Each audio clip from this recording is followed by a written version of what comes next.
Welcome back. This is part 2 of talking about getting pregnant with PCOS. Let's dive in.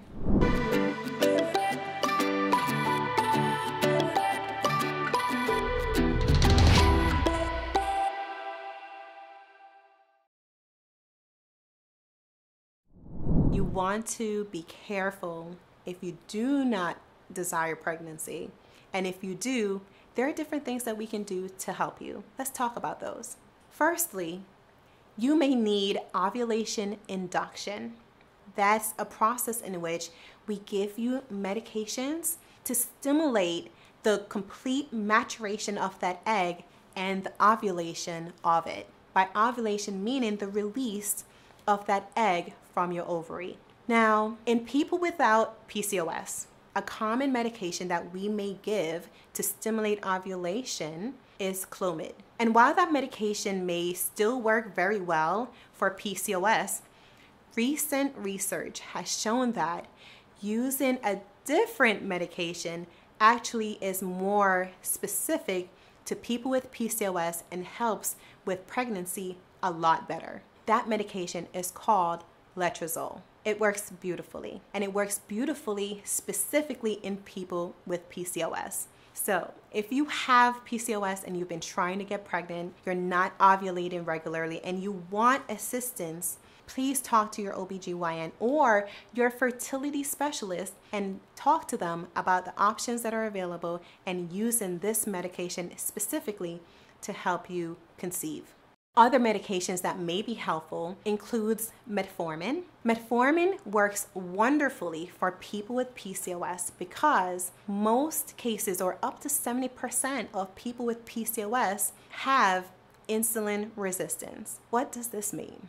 Well, whenever you eat your food, your body digests your food and breaks it up into these 3 main categories, macronutrients, in other words. These categories are protein, carbs, and fat. Once your stomach digests these foods, your foods are then passed over to your liver. Your liver then ships out these 3 categories of nutrients to all of your organs. Once your organs receive them, they're able to use them for energy. In the case of carbohydrates, insulin is needed for organs to be able to receive and use carbohydrates. In someone with insulin resistance, this means that the insulin that is there is not working. The body is not responding to it. So your body is not able to appropriately use carbohydrates from the foods that you're eating. And so what can happen over time is that this inability to correctly process carbohydrates may lead to diabetes. And with that, people may suffer from obesity, having difficulty with weight loss because they're gaining weight easily, especially abdominal weight gain, but they are unable to lose the weight. A part of that is because their bodies are storing up all the carbohydrates that is not using for energy because insulin is not being effective. I hope that makes sense. I know I gave you a mouthful, but this is very important, and this is why metformin may help you get pregnant.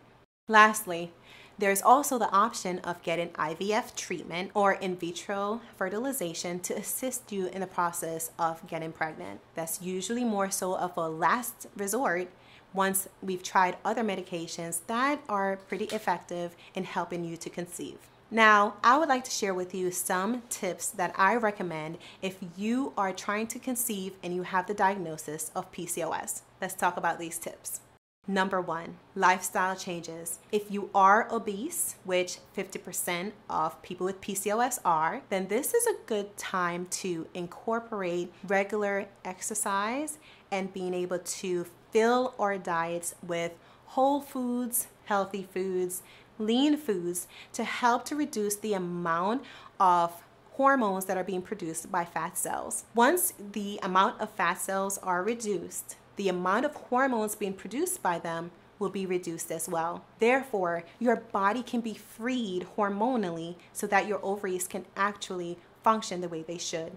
The second recommendation that I have for you today is to reduce stress. Stress can cause another hormone in your body to be increased. That's cortisol. Once cortisol is high in your body, it is a reflection of your body being in a state of fight or flight, meaning that your body really thinks that you're in an emergency situation. And with that, your body is ready to respond, to run, or save yourself or protect yourself. If you are under chronic stress situations, then your body is chronically and long-term producing a lot of excess cortisol. With a lot of excess cortisol, your body may develop PCOS or other diseases as well. In the process of trying to get pregnant with PCOS, reducing that cortisol will release your body and your organs, your reproductive organs, so that they can function better as well. Cortisol can almost like strangulate your ovaries and your reproductive system. So we want to reduce it as much as possible. If you're having difficulty with this, please talk to your doctor so that they can help you create a treatment plan to help you reduce stress.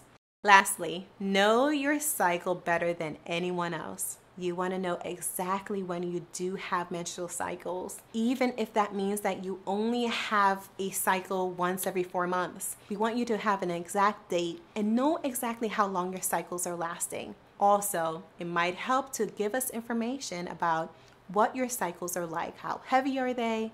How much? Are you creating blood clots? Are you having lots of pain? All of this is important information for us to know. With these tips in place, your provider can assist you in the process of getting pregnant. I really hope that this information provided you value today. As a free gift to you, I'm excited to offer you my ebook, Hormones Don't Lie.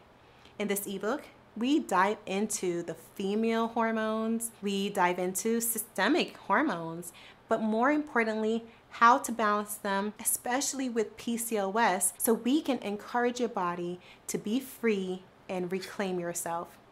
Thanks for being here today. I'm Dr. Perkins, a board-certified OBGYN, and it's my pleasure to share this information with you. See you next time.